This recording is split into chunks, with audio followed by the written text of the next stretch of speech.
For a man to be used by God, a man must be first broken by God.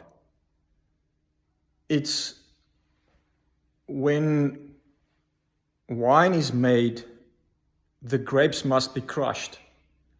If you want to make olive oil, the olives needs to be crushed before the good stuff comes out. So sometimes we don't want to go through the process because we don't want the pain, we don't want the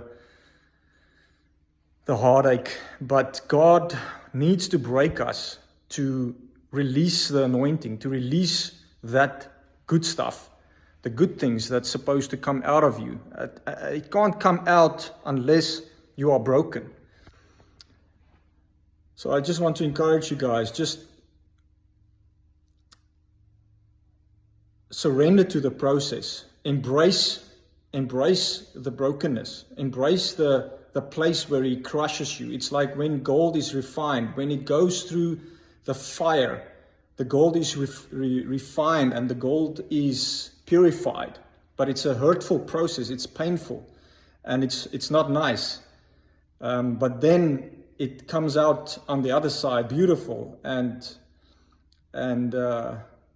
amazing. So yes, I just want to encourage you.